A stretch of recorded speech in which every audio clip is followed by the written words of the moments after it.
Hello everyone, and welcome to episode 4. So, in the last episode, we had our first casualty, an unfortunate incident with a couple kobold thieves.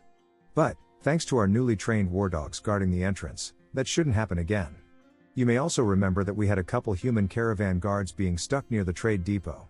Unfortunately, that's a bug, and I tried my best to weave it into the narrative, but I can only do so much. Just so we don't have the problem anymore, the first thing we will do is disassemble the depot, and later on, move it downstairs. That will effectively seize the goods left in there, and it will end up angering the humans, so we might need to go without them visiting us for a while.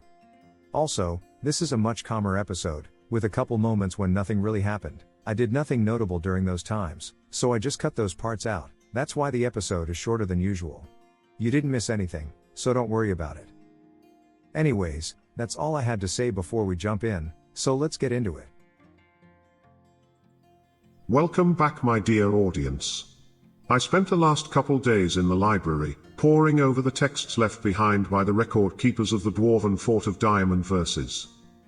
After the unfortunate incident involving the miner Sorol, and those 3 kobold thieves, the attention of the dwarves turned toward their defenses. You may remember that they had their 2 dogs chained to a pair of restraints at the main door, and they should easily sniff out anyone trying to sneak in that way. But they knew that was not going to be enough forever, so plans were being drawn up that will hopefully ensure the long-term safety of the community. But by the start of the 3rd month of autumn, those were still only plans, and far from being concrete ideas ready to put into action. That didn't mean that life was at a standstill though, work continued as usual. One of their secondary concerns was what would happen if someone got injured. Sadly, Sorol couldn't have been helped, since her wounds meant an instant death, but others might be a bit more fortunate, so a new area was dug out, right near the tavern and the temple, a future hall for a hospital. Apart from that, they also kept digging for precious gems, so they would be prepared for future trading opportunities.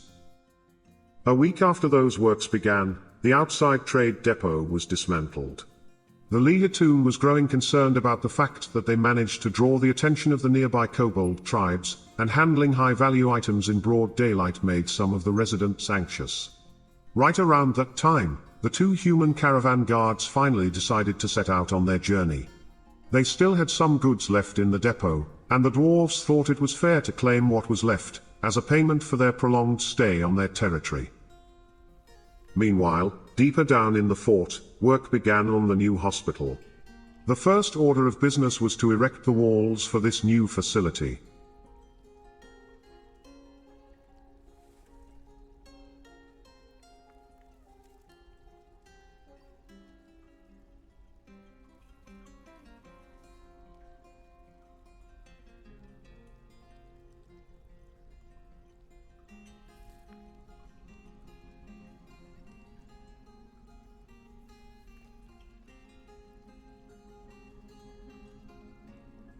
Once the walls were laid out, the beds were brought down from the warehouse, and positioned along the edges of the room.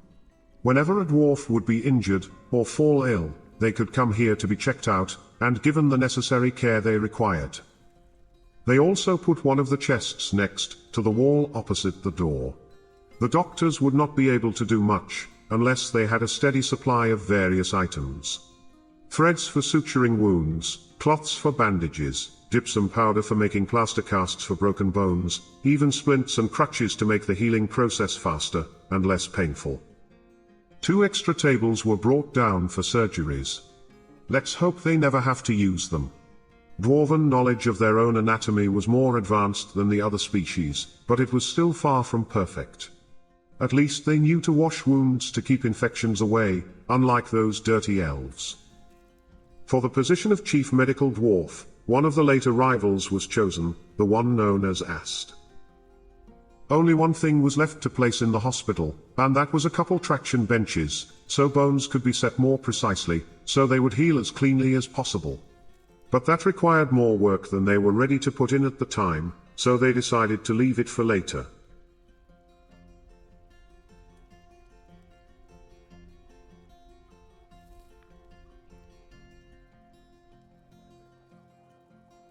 As a last touch, Toon gave the order to smooth down the surfaces in the hospital.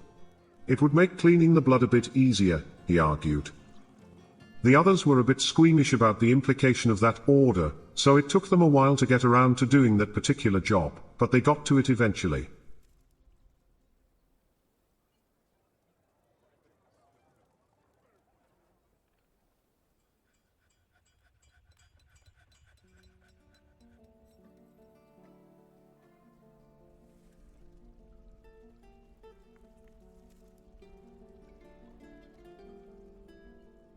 On the 26th of Timber, work began on the statue of Sorol, to act as a memorial dedicated to her sacrifice. The material chosen was granite, and the sculptor was allowed to decide for himself which event from Sorol's life he would like to put into stone.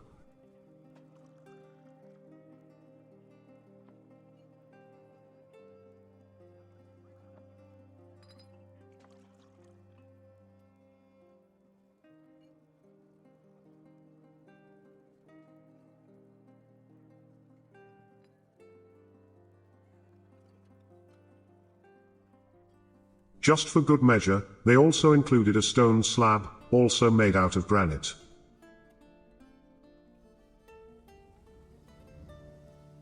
On the 8th of the month of Moonstone, construction began on a couple extra workshops around the farming area. The dwarves at that point had a steady supply of mushrooms and fish, all very tasty and filling, but some of them were clamoring for some proper red meat, and for that, they needed a butchery. During those times, they didn't really have a source of animals yet. For livestock, they only had the 2 horses they used to pull their wagon across the land, before they settled down, and unfortunately for them, they were both female. They could only hope that the caravan master would come through for them, and bring a breeding pair of chickens, as he promised. For now, they settled for disseminating the corpse of that kangaroo doe, the one Sorol so masterfully managed to take down. By the time they got to it, all of the meat has rotted away, and it was just a pile of bones, but they still managed to find a couple useful pieces, which they would someday use for bone carvings.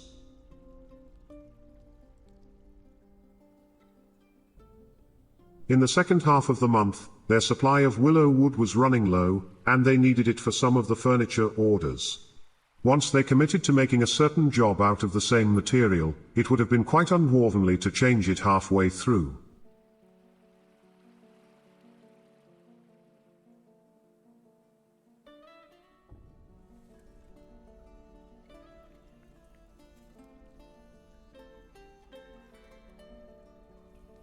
Before the month was over, the leader Toon was making an inspection around the temple, and noticed that the hospital was still not smoothed down as ordered. When he questioned the engraver, he was made aware that engravers are not responsible for that job, it's all down to the stone cutters. So, after taking care of the paperwork with the manager Melbel, it was declared that once again, every dwarf can work on this kind of a job, and work on the hospital began once more.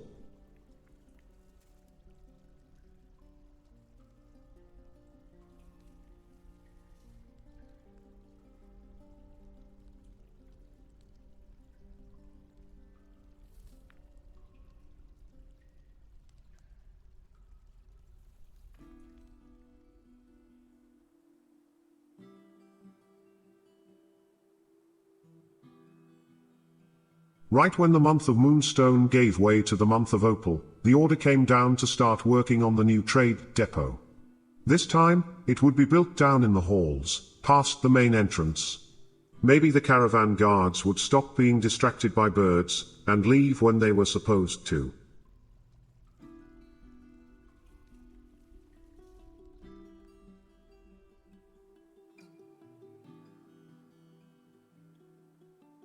It was a more permanent construction than the previous one, made out of clay stone, situated immediately north of the main stairwell.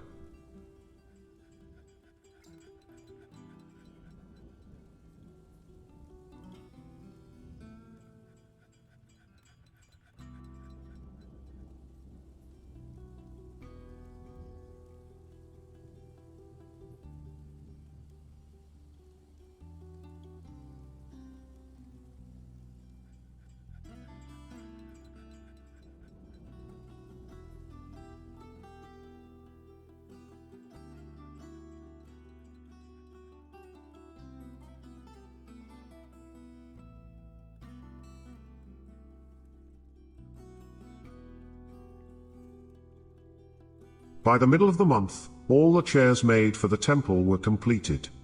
Until now, dwarves and visitors would just stand around, or sit on the floor during their contemplations, and giving them something to sit on was a welcome addition to this place of worship. And as it turned out, the microcline chairs made for the tavern were also ready for use, so they were also taken downstairs from the warehouse, and placed along the walls of the main meeting hall of the establishment. Unfortunately, Melbel was ashamed to admit that he made a mistake with the tables he ordered. He didn't specify the material to be used, and only one of them was made out of microcline. So a new set of them were ordered, and this time, he double-checked the paperwork. And just as he was putting the last stamp on the last page, he heard a loud screech coming from the main entrance hall, since his office was still in the corridor next to it.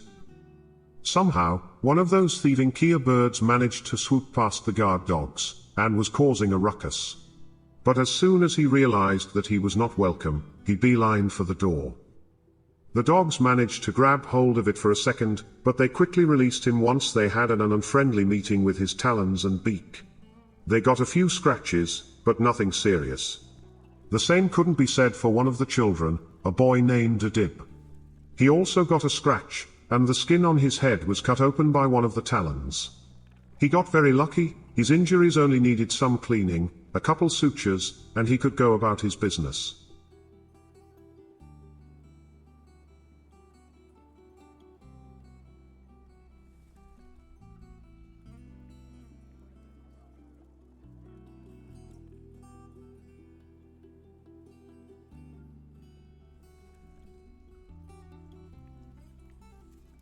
Months after the statue for Sorol was ordered, the work still hadn't been done at that point, and Melbel grew curious as to why. As it turns out, the granite he wanted to use for it was out in the caves, beyond the locked door. So he asked for a permission from Toon to temporarily open it, so they could grab a couple chunks of the stones they needed. And as a good measure, they also did a bit of extra mining, since they had the opportunity.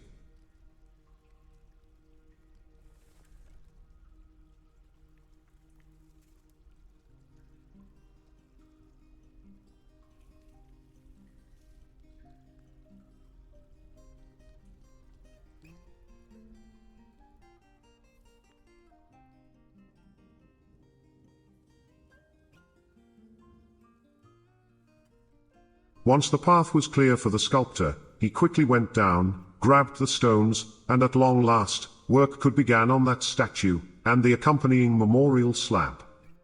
The dwarf responsible for operating the loom also took this opportunity to go downstairs, and grab a couple bundles of cave spider silk. Anyway, the memorial slab was completed before the statue, and it was quite well crafted. While Sorol would have been quite happy with just being laid to rest in that plain-looking coffin of hers, this memorial was for the sake of the remaining dwarves. And with the second granite chunk brought up from the caverns, the door was locked shut once more.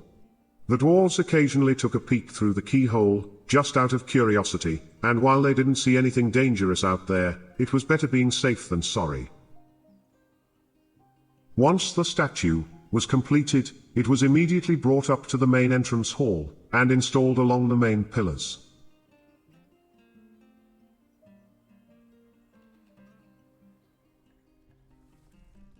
Before the slab was to be installed, it had to receive the dedication to Sorol, so the stonemason's workshop was temporarily reassigned to the gem cutter named Domus. She was also the fort's resident engraver, and only she could make a good enough job at this.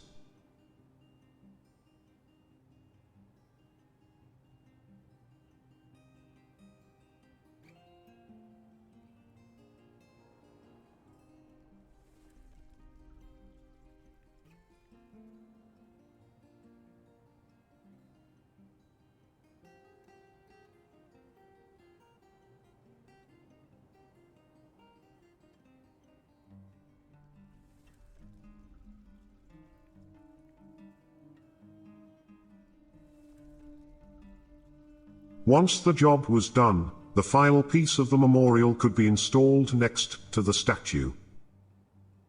The statue itself was a finely crafted granite image of Sorol. On it, she was depicted as if she was digging with her pickaxe. a worthy memorial for a worthy dwarf. The slab itself only listed her date of birth and death, and the short description of her accomplishments, including the killing of one of the kobold thieves. Near the end of winter, work once more began on the new rooms. With the gifts sent home for the Queen, the fort administration was expecting to see some migrants to arrive, and some lodgings were needed for the next season. Only a couple weeks later, the dogs guarding the fort were back to their old selves again, not being worse for wear after their little encounter with the Kia. As the smoothing job on the new rooms went on, the doors ordered for it were slowly brought down, one by one.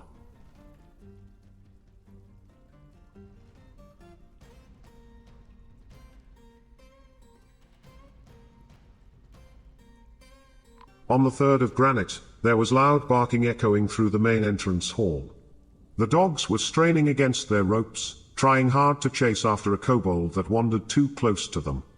The thief was scared away, nothing was stolen, and the dogs were unharmed. The perfect alarm system against those rat-faced robbers. And this is where the expedition leader Toon came to realize that among the goods confiscated from the human caravan was a cage, and in it was a black bear. He was astonished that nobody told him, and when he went to question Melbel about this, he just got the reply that the fort's inventory list is available to everyone. He didn't think it was important enough. Toon swore he would make some time in the near future, and go over the entire stock list, so he know what he has to work with. But before he could do that, the smoothing of the new bedrooms got completed, and he got distracted by organizing the furnishings.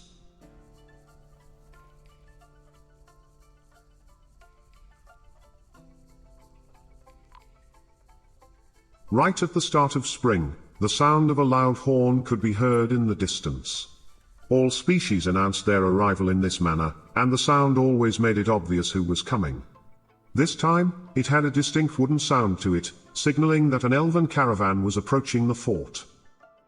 Dwarves had a notorious distaste for the company of elves, and elves weren't too keen on dwarves either, to be fair. It was mostly down to the infamous behavior of the elves, who revered nature to the extreme.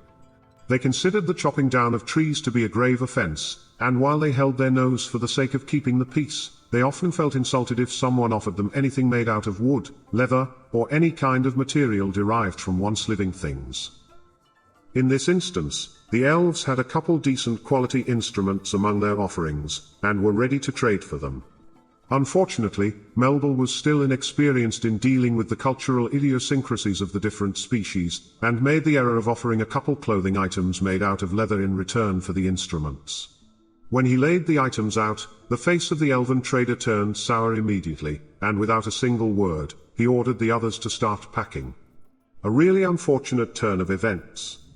Those instruments would have made life in the tavern so much livelier. Melbel was a bit crestfallen about this faux pas, and hoped the elves would come back after a while, once they calmed down.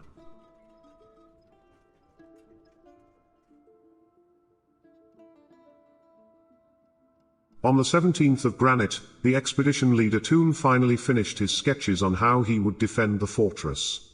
It was a simple setup. The first step was the construction of a drawbridge in front of the main entrance.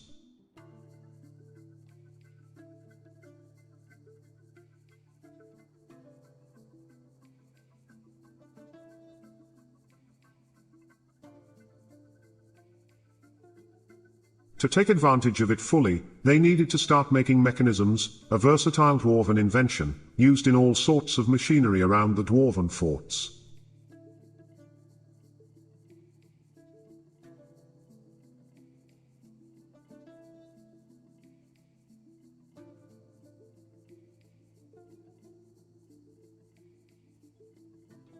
And since work began on the mechanisms, Toon decided that it was time to start digging out the next part of the defenses, namely a secondary tunnel entrance, which will be filled with traps once completed.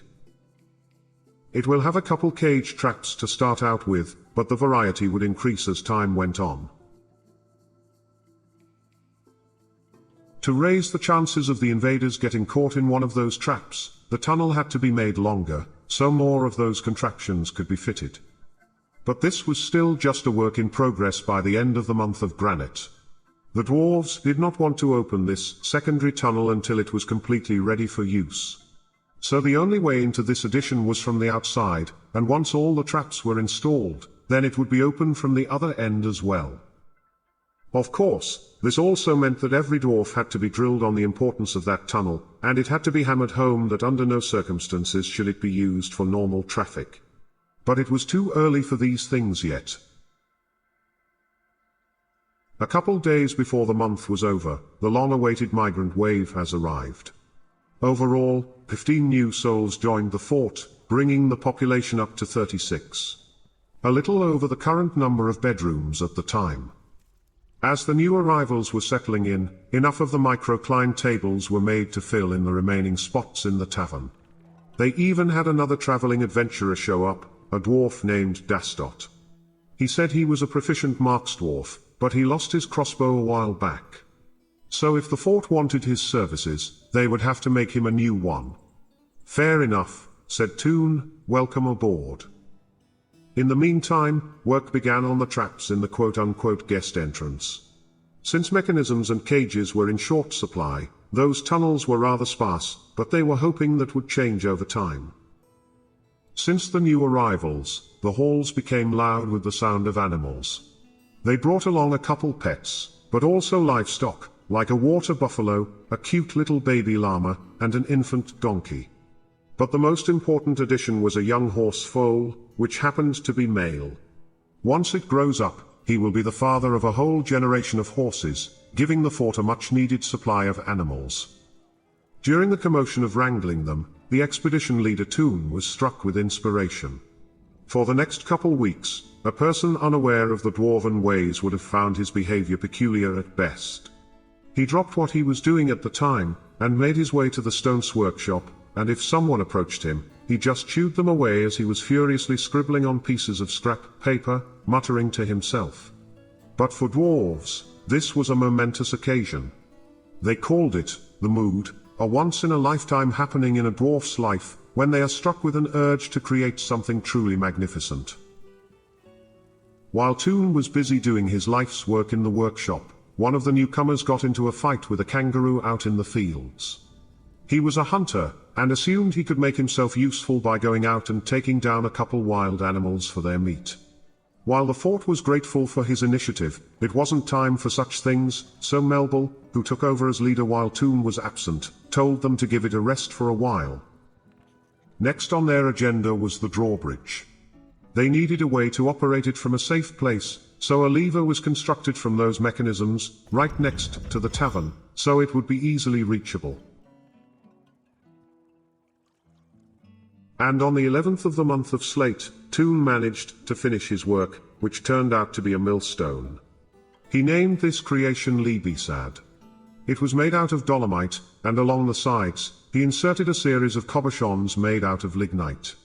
Nobody knew that this dusty dark rock could be polished into such shiny stones.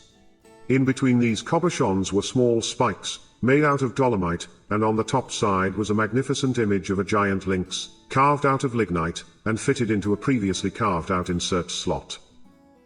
For now, it was stored away in the warehouse, but once the fort had its own museum, it was destined to be on display among the other artifacts this fort would end up producing. As more and more mechanisms were made, new cage traps were being installed in the guest entrance. To ensure this work could continue more smoothly in the future, a couple more work orders were written up by Melbel. The first one was for more mechanisms, ensuring that they would keep a handful of them ready to go at any given time. And the second one was the same kind of order, but for cages. Should they run low on empty ones, more were to be made. Since they lacked the necessary infrastructure for a metal industry at the time, these cages were to be made out of wood, which they hoped they could replace once the smithies were brought to life.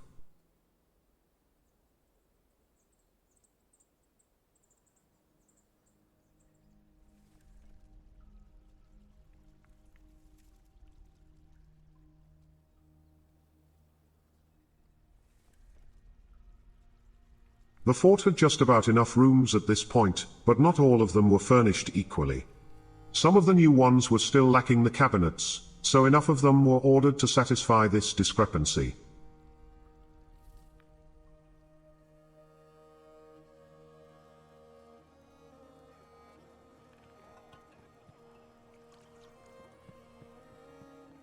During his downtime, Toon was having a drink in the tavern, where he got into a conversation with the latest adventurer arrival, the Mark's dwarf named Dastot. He went into great detail about how he managed to lose his crossbow during an archery contest, in which he came second. He was so confident about his abilities, that he wagered his weapon, and had to give it up after his loss. But he could console himself with the prize he received for coming second in the contest, a fine-looking tome, bound in gold. He was happy to show it to Toon. It was titled, Never Underestimate the Dwarf, in which a dwarf wrote about his experiences as he gave up smithing, and decided to live the life of a prophet.